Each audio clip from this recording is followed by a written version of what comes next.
परम तत्वाय नारायणाय गुरुभ्यो नमः। जय गुरुदेव। परम पूज्य गुरुदेव की जय। परमहंस स्वामी निखिलेश्वरानंद महाराज की जय। बाबा भूतनाथ की जय। भगवती बगलामुखी की जय। माँ काली की जय। माँ तारा की जय। सिद्धाश्रम की जय। बहुत ही खुशी हो रही है कि चैत्र नवरात्रि शुरू हो चुकी है और उससे भी ज़्यादा खुशी की बात यह है कि इस चैत्र नवरात्रि में तारा जयंती भी पड़ रही है। इस साल तारा जयंती 6 अप्रैल को है और मैं चाहती हूँ कि जैसे भी आप लोग दुर्गा की साधना तो करते ही हैं नवरात्रि में, परंतु डे 1 से ही आप लोग माँ तारा की भी स्तुति, स्तोत्र, कवच या साधना कर सके तो करें, ताकि तारा जयंती आते-आते माँ भगवती तारा आपके सामने प्रत्यक्ष खड़ी हो जाएँ और आपको आपके सर पर अपना हाथ रख दे और यही आपके जीवन की सबसे बड़ी उपलब्धि होगी। 2 चीज़, गुरु कृपा और हमारी महाविद्याओं का हाथ, ये जीवन की सबसे बड़ी उपलब्धि है। आज का जो टॉपिक है माँ तारा है।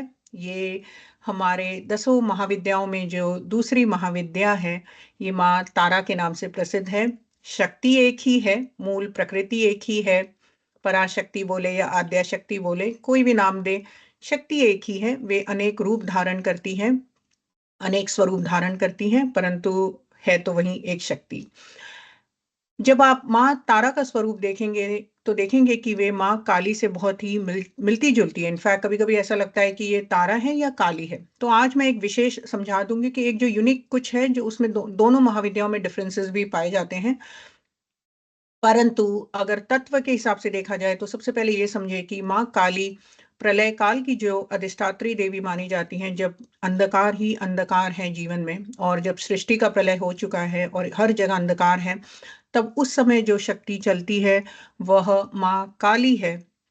और धीरे-धीरे जब हिरण्य गर्भावस्था में प्रकाश का उदय होने लगता है, तब वो जो हिरण्यगर्भ की जो शक्ति मानी जाती है, वह माँ तारा है। माँ तारा दूसरी महाविद्या है और अब उनके स्वरूप का थोड़ा चिंतन करेंगे। इस समय मैं उनका ध्यान मंत्र नहीं पढ़ रही, केवल उनका स्वरूप या ध्यान बता रही हूँ कि वह कैसी दिखती हैं। सबसे पहले माँ तारा नागों से लिप्त है। उनके पूरे शरीर में, उनके हाथों में, उनके पैरों में आप देखेंगे कि किसी-किसी स्वरूप में नाग दिखाई देते हैं। नाग यानी नाग यानी भय। नाग अगर आप देखेंगे, अगर आप सोचे कि अगर आप कहीं रास्ते पे चल रहे हो और अगर आपके सामने नाग आ जाए, भले ही वो जहरीला नाग ना हो, छोटा-सा एक नाग आ जाए, छोटा-सा भी, तो आप तुरंत डर जाएँगे। हिस ऐसा थोड़ा साउंड भी कर ले तो डर जाएँगे तुरंत। तो नाग यानी आपके शत्रु, नाग यानी तनाव, नाग यानी कर्जा, नाग यानी गरीबी, नाग यानी दरिद्रता, नाग यानी ऐसी कोई भी परिस्थिति जो आपको तनाव दे रही हो, जो आपको भय आपके जीवन में भय दे रहा हो, जो आपको साधना जगत से भी उसमें भी उच्चाटन करा रहा हो। जब आप देखेंगे, जब आप साधना जगत में भी आगे बढ़ने लगते हैं, आप साधना करना चाह रहे हैं, आप लोगों ने सवा लाख संकल्प लिया हो या 32 लाख का कोई अनुष्ठान कर रहे हो, आप देखेंगे कि उसी समय इतने प्रॉब्लम्स आएँगे लाइफ में ना, इतने ऑब्स्टेकल्स आने लगेंगे। फिर क्या होगा, फिर धीरे-धीरे साधना या तो छूट जाता है या फिर हम लोग का मन उच्चाटन हो जाता है या मन विचलित हो जाता है। हमारा खुद का साधना से श्रद्धा उठ जाता है। कई बार लोग बोलते हैं, "यार क्या फ़ायदा है ये साधना मैं क्यों कर रहा हूँ? क्या क्या मिल रहा है इससे? जाने दे मैं नहीं करता।" या कोई आपके कान में कुछ भर जाएगा, या क्या फ़ायदा हुआ ये साधना करके, देखो उसका जीवन कितना अच्छा चल रहा है, तुम क्यों ये साधना कर रहे हो? तुम्हारा ऐसा देख रहे हो तुम्हारे जीवन में कितने प्रॉब्लम्स आ रहे हैं, हो सकता है ये साधना से ही तुम्हारे जीवन में प्रॉब्लम्स आ रहे हैं।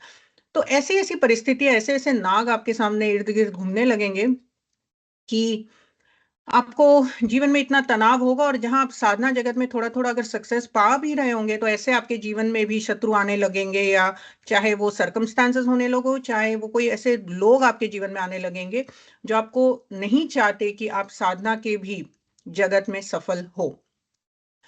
तो माँ तारा जब नाग पहनी हुई है या माँ तारा जब नागों से लिपटी हुई है, तो इसका अर्थ यही है कि आपके जीवन के समस्त कष्टों को, संकटों को, परिस्थितियों को, जो आपके जीवन में भय दे रहा हो, जो आपको तनाव दे रहा हो, उनका तुरंत जो शमन करती है ऐसी परिस्थितियों को, वह शक्ति माँ तारा है। नाग यानी जहर। कई बार शत्रु आपके जीवन में इतना जहर भर देते हैं, और ये मैंने भगवती बगलामुखी के भी कई वीडियोस में बताया है कि तो ऐसे शत्रुओं को परास्त करने के लिए आपको महाविद्याओं की जरूरत पड़ती है। और ऐसे ही नागों को, सबसे बड़े तो नागों को जो लपेट के आराम से, जो शांति से हमेशा बैठे रहते हुए हमारे शिव जी हैं। हमारे गुरुदेव हमेशा बोलते थे कि जीवन में ऐसी परिस्थितियां आती ही रहेंगी, ऐसा कोई कोई कोई व्यक्ति नहीं है, ऐसा कोई महापुरुष नहीं है। और जितना जितना आप लाइफ में ऊपर बढ़ते जाएंगे, चाहे आप करियर में देखो, चाहे आप किसी भी क्षेत्र में देखेंगे, कि आप जितना आप सफल होने लगेंगे, जितना आप आगे बढ़ने लगेंगे, उतने ही अचानक से आपके जीवन में शत्रु भी आने लगते हैं। इट आई फील समटाइम्स कि like success is directly proportional to शत्रुस। जितना जितना आप ऊपर चढ़ते जाएंगे ना, उतना नीचे गिराने वाले भी बहुत लोग मिलते रहेंगे। तो गुरुदेव हमेशा बोलते थे कि शिव बनना सीख। शिव शिव कैसे रहते हैं? हर प्रकार वो श्मशान में भी आराम से बैठे हैं एकदम, मतलब उनको कोई कोई भय नहीं है, उनको कोई तनाव नहीं है उनका। कभी भी देखो शिव जी कितने आराम से साधना जगत में हमेशा अपने साधना में लगे हुए हैं। और सारे नागों को अपने जो कंठ में एकदम आराम से उनको घुमा के एकदम लिपट के आराम से बैठे हैं, उनको कोई कोई उनका मन कहीं विचलित नहीं होता है। तो वो हमारे शिव जी हैं, वे हमारे तंत्र के आदि गुरु हैं। इसीलिए हम भी उनके बच्चे हैं, हम भी उनके साधक यहाँ पर जो बैठे हैं। तो हमें भी उनकी तरह बनने का प्रयास करना चाहिए कि शिव जी से सीखें, और माँ तारा का अगर आप साधना कर सकें तो करते रहें, ताकि जैसे मैंने समझा दिया कि वो नागों को अपने उसमें रखती है, कंट्रोल में रखती है। यानी आपके जीवन के सारे ऑब्स्टेकल्स, सारे प्रॉब्लम्स को वो तुरंत उनका शमन करने में जो सक्षम देवी है, वो माँ भगवती तारा है। दूसरा एक उनके चार भुजाओं में वे चतुर्भुजा जो रूप है, खप्पर इत्यादि तो देखते हैं हम लोग, खड्ग जो माँ काली से भी मिलता जुलता है, लेकिन एक जो वह अस्त्र धारण किए हुई है माँ तारा, वह है कैची। कैची का अर्थ जो हम लोगों ने सीखा गुरुदेव से, कैची यानी कटिंग। कटिंग यानी एक, आपके अगेन जीवन में जितनी भी प्रॉब्लम्स है, तुरंत उसको जो कट कर देती है, तुरंत मतलब लिटरली स्निप बोलते हैं, स्निप तुरंत होता है। तो वह माँ भगवती तारा है। और सबसे जो मुख्य बात यहाँ पर मैं बोलने जा रही हूँ, वो कटिंग ऑल्सो एक इसका मीनिंग है, जो तर्क, आपको तर्क में जो तुरंत हरा दे, या डिबेट्स में जो तुरंत हरा दे, या शास्त्रार्थ में आप बहुत महान बने, या आपको वाक सिद्धि मिले, या आपको वाणी की ऐसी क्षमता हो कि आपके बोलने से सामने वाला शत्रु परास्त हो सके। और शास्त्रार्थ में आप अपने शत्रुओं को तुरंत परास्त कर सके। या तर्क में, तर्क कई बार कुतर्क ही होते हैं, तर्कों में ज्यादा ना पड़े, लेकिन एकदम अगर वो शत्रु एकदम आ ही गया है तर्क में, तो उसको जो तुरंत काटने की जो शक्ति है, वह भगवती महाविद्या तारा है। जो भी तारा के साधक हैं, और अगर उन पर महाविद्या भगवती तारा की कृपा है, तब आप देखेंगे कि फर्स्ट उनकी बोलने की शक्ति बहुत ही अच्छी होती है, वे बहुत ही अच्छा बोलते हैं, उनकी बोलने की शक्ति बहुत प्रभावशाली होती है। वे जरूर अपना कुछ ना कुछ प्रभाव लोगों पर छोड़ जाते हैं। और स्पेशली जो ऐसे फील्ड्स हैं जहां बोलना पड़ता हो, या जहां बोलने का काम हो, यहाँ बोलने से किसी को आकर्षण करना हो, या बोलने से किसी को परास्त करना हो, तो उन लोगों के लिए भी मैं कहूंगी कि महाविद्या तारा की साधना करें। क्योंकि आप देखेंगे कि आपकी वाणी सबसे पहले बहुत पावरफुल होने लगेगी, कि सुनने वाले आपको सुनना चाहेंगे, और केवल सुनना नहीं चाहेंगे, सुनने वालों पर आपका प्रभाव पड़ रहा हो। ये कोई बोलना हुआ नहीं कि आप कुछ बोल रहे हैं और कोई सुन ही नहीं रहा है। मतलब ये तो मुझे लगता है इंसल्ट हुआ है, कि आप कुछ बोल रहे हैं और कोई सुनने का बस नाटक कर रहा है, या भय से सुन रहा है। कई बार ऐसे भी वो बोलते हैं ना, फियर्ड एंड रिस्पेक्टेड, की डर के मारे आपको सुन रहे हैं। तो ऐसा सुनना कोई सुनना नहीं हुआ।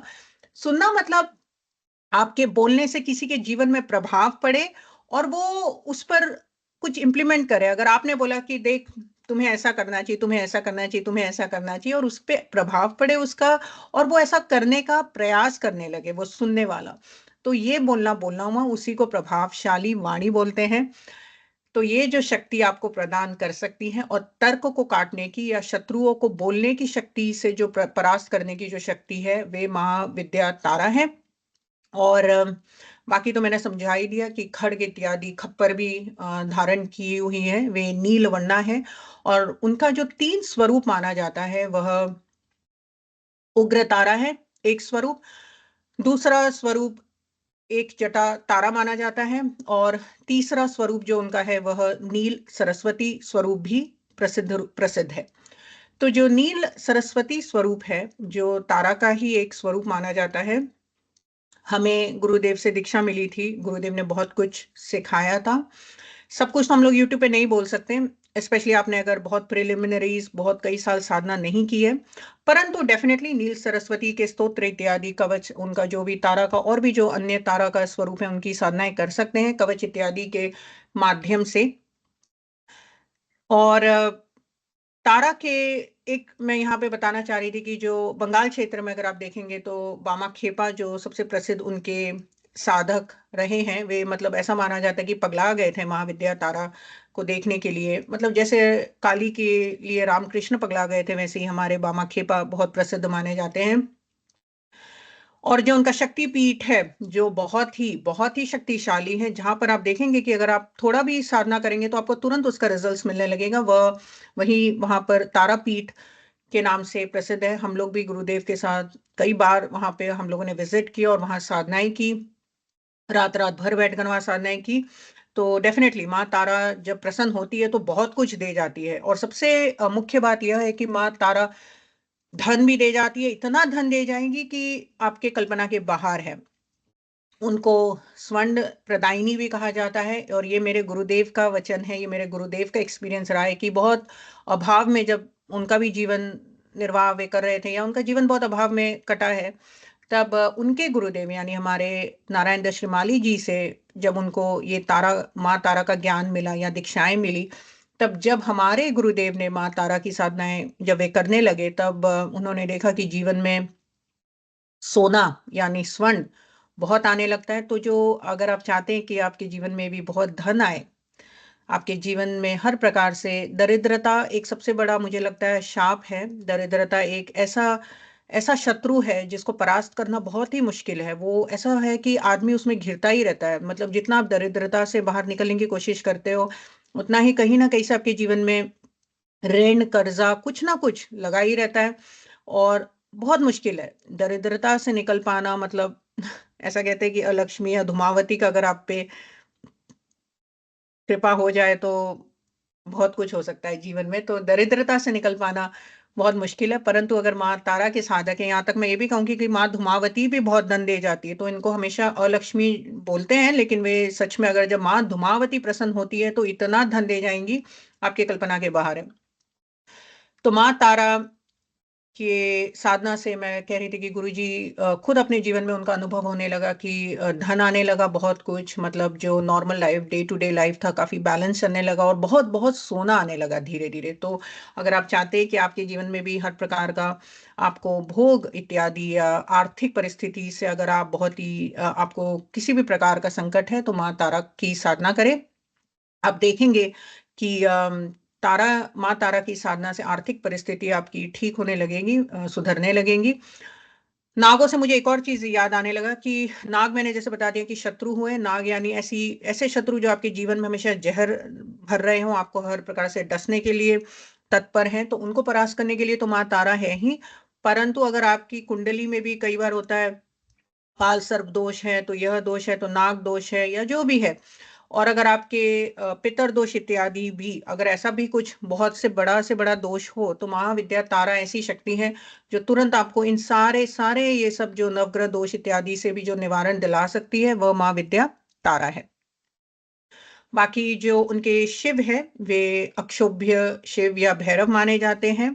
और मैं हमेशा कहती हूँ कि महाविद्याओं की साधना में आप करें, डेफिनेटली करें, कवच या थोड़ा बहुत अगर आप जानते हैं करें।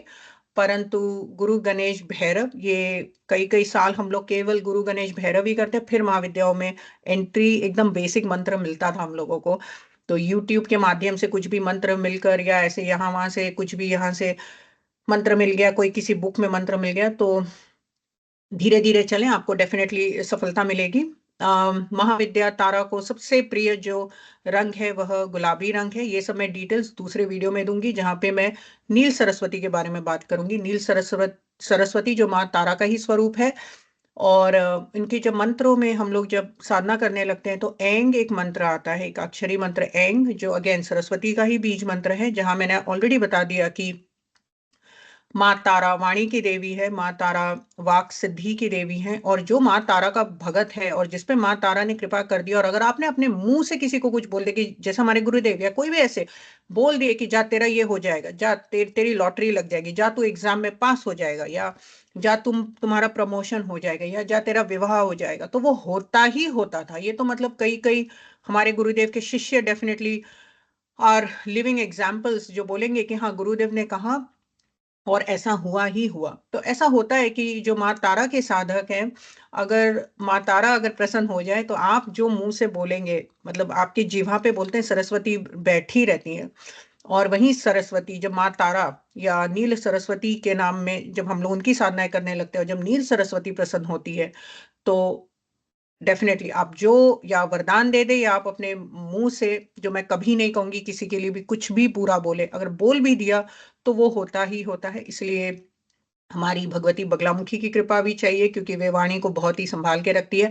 आपकी भी वाणी और आपके शत्रुओं की भी वाणी का जो एकदम अच्छा से लगाम पकड़ के रखती है, वे वहां भगवती बगलामुखी है। और उसी के साथ हमारी माँ तारा भी तत्पर है आपको वाक सिद्धि प्रदान करने के लिए। दूसरा जो टॉपिक होगा नील सरस्वती पे होगा, कि आप लोग माँ तारा का नील सरस्वती जो स्वरूप है उसकी उसकी कृपा आप लोग कैसे प्राप्त कर सकते हैं, तो वो दूसरे वीडियो में। लेकिन आई थिंक आज के लिए इतना ही, तो अभी के लिए चलिए, जय गुरुदेव, ओम परम तत्वाय नारायणाय गुरुभ्यो नमः।